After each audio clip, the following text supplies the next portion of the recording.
नमस्कार, ये आकाशवाणी चंडीगढ़ है। अब आप चंदन शर्मा से प्रादेशिक समाचार सुनिए। पहले इस बुलेटिन के मुख्य समाचार।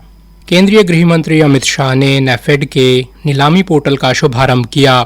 श्री शाह ने किसानों की सीधी भागीदारी को मजबूत करने के लिए बिचौलियों की भूमिका को समाप्त करने का आह्वान किया। हरियाणा 1994 में हुए अपर यमुना बोर्ड समझौते के अनुरूप राजस्थान को उसके हिस्से की पानी की आपूर्ति पाइपलाइन से करेगा। राष्ट्रपति द्रौपदी मुर्मू ने दूसरे नागरिक सम्मान समारोह में 2 पद्म विभूषण, 7 पद्म भूषण और 56 पद्मश्री पुरस्कार प्रदान किए।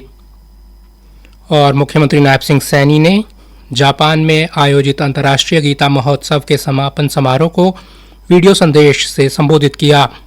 मुख्यमंत्री ने कहा, गीता मानव जीवन को सही दिशा देने वाली अमूल्य धरोहर है।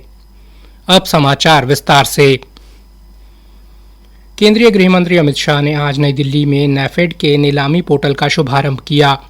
इस दौरान श्री शाह ने कहा कि 23 जून भारतीय जनता पार्टी के कार्यकर्ताओं के लिए विशेष महत्व रखता है, क्योंकि इसी दिन श्यामा प्रसाद मुखर्जी ने राष्ट्रीय एकता के लिए अपने प्राणों का बलिदान दिया था।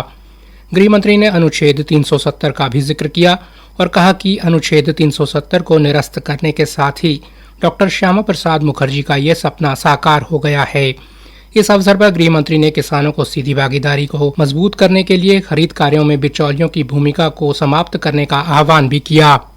आने वाले 2 सालों में सहकारिता मंत्रालय सुनिश्चित करेगा कि दलहन का एक दाना भी एनसीसीएफ और नाफेड में व्यापारियों के माध्यम से न आए, सीधा किसानों के माध्यम से आए, जिससे मुनाफा पूरा किसानों के पास। हमने इंफ्रास्ट्रक्चर बना दिया है, अब इंफ्रास्ट्रक्चर को नीचे तक पहुंचाना है और उसमें मैं मानता हूं कि नाफेड और एनसीसीएफ ने भी दृढ़ता के साथ शुद्ध तरीके से काम करने की शुरुआत करनी पड़ेगी, तभी जाकर परिणाम मिलेंगे।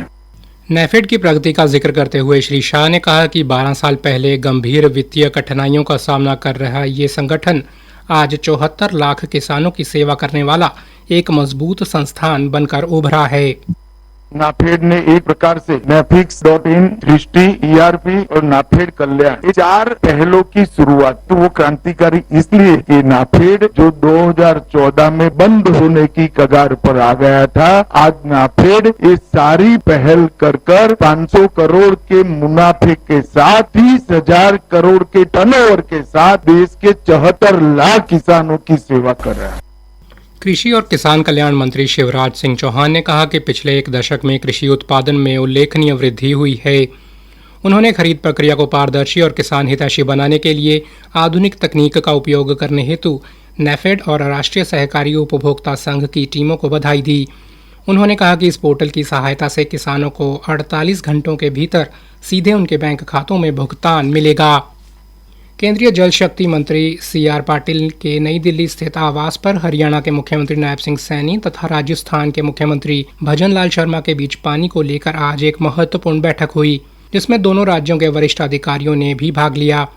बैठक में वर्ष 1994 में हुए अपर यमुना रिवर बोर्ड समझौते के अनुरूप राजस्थान के हिस्से के पानी की आपूर्ति सहित दोनों राज्यों से जुड़े जल संसाधन, सिंचाई एवं पेयजल से संबंधित विभिन्न विषयों पर विस्तार से चर्चा हुई। बैठक के दौरान निर्णय लिया गया कि समझौते के अनुरूप राजस्थान को उसका निर्धारित जल पाइपलाइन के माध्यम से उपलब्ध कराया जाएगा। इस बारे समझौता ज्ञापन पर सोमवार को हस्ताक्षर किए जाएंगे।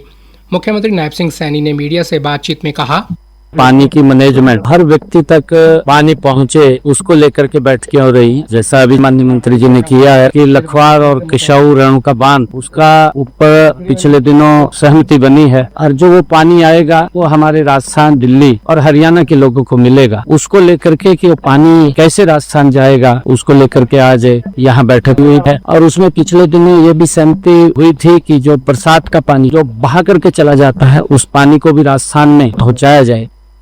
मुख्यमंत्री ने कहा कि रेणुका, किशाऊ और लखवार बांध परियोजनाएं उत्तर भारत के राज्यों के लिए अत्यंत महत्वपूर्ण हैं और इनके क्रियान्वयन में जल्द तेजी लाई जाएगी।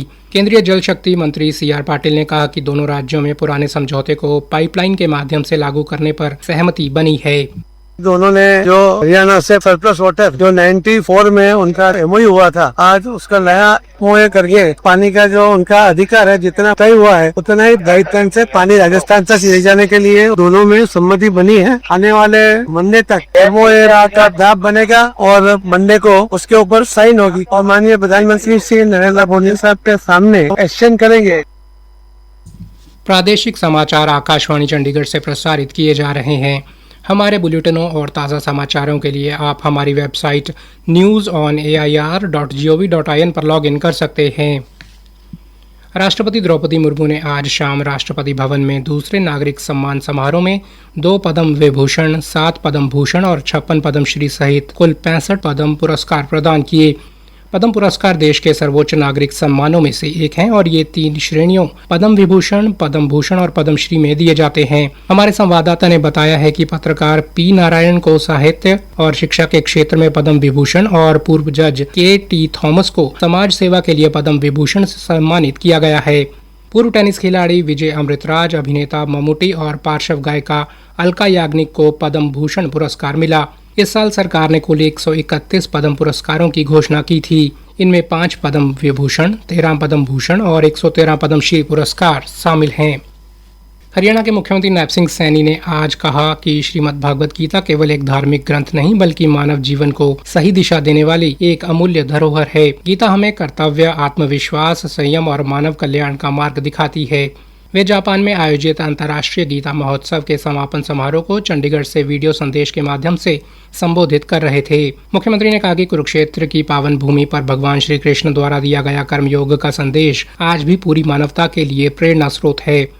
श्री नैप सिंह सैनी ने आगे कहा कि आज जब विश्व अनेक चुनौतियों और तनावों का सामना कर रहा है, तब गीता का संदेश शांति, सद्भाव और सकारात्मक सोच की प्रेरणा देता है।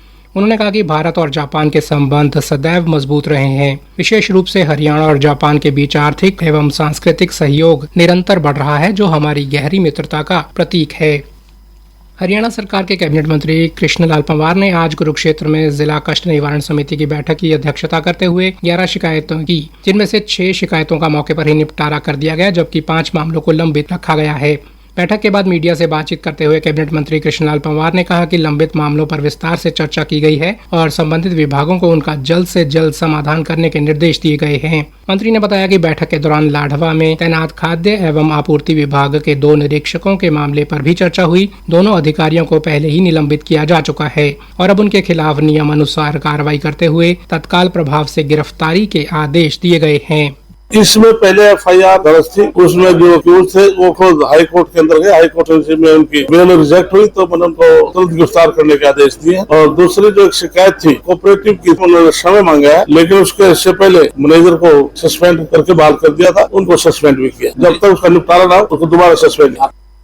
चैंत गांव में पानी की समस्या को लेकर चल रहे धरने के सवाल पर मंत्री ने कहा कि सरकार पूरे मामले पर नजर रखे हुए है। हरियाणा मंत्रिमंडल द्वारा हरियाणा बागवानी नर्सरी अधिनियम 2025 धारा 22(1) के तहत हरियाणा बागवानी नर्सरी नियम 2026 को मंजूरी दिए जाने से किसानों को राहत मिली है। इस नए नियम के लागू होने से राज्य में बागवानी नर्सरियों के प्रबंधन, संचालन और निगरानी के लिए एक मजबूत नियामक प्रणाली तैयार होगी, जिससे फर्जी या बिना पंजीकरण के चल रही नर्सरियों पर पूरी तरह से नकेल कसी जा सकेगी। आज जींद में बागवानी अधिकारी ख्याली राम ने आकाशवाणी समाचार से बातचीत में कहा, हरियाणा सरकार द्वारा कल कैबिनेट में हरियाणा बागवानी नर्सरी अधिनियम को पास किया गया है। इससे किसानों में काफ़ी खुशी की लहर है।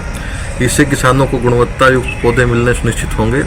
पहले किसानों को समस्या ये आती थी कि कई बार जिस किस्म के पौधे समझकर वो पौधा लेके आता था, उस किस्म का पौधा उसको मिल नहीं पाता था। इसकी वजह से उसको काफ़ी इकोनॉमिक नुकसान होता था। परंतु अब चूँकि इसमें कोडिंग सिस्टम लागू किया गया है, इससे किसानों को अच्छी गुणवत्ता के पौधे मिल पाएंगे तथा जो उनकी भूमि की उपज है वो भी बढ़ेगी। इससे किसानों को आर्थिक लाभ भी होगा तथा निमेटोड जैसी समस्याओं से भी बचा जा सकेगा। अंत में मुख्य समाचार एक बार फिर से। केंद्रीय गृह मंत्री अमित शाह ने नेफेड के नीलामी पोर्टल का शुभारंभ किया। श्री शाह ने किसानों की सीधी भागीदारी को मजबूत करने के लिए बिचौलियों की भूमिका को समाप्त करने का आह्वान किया।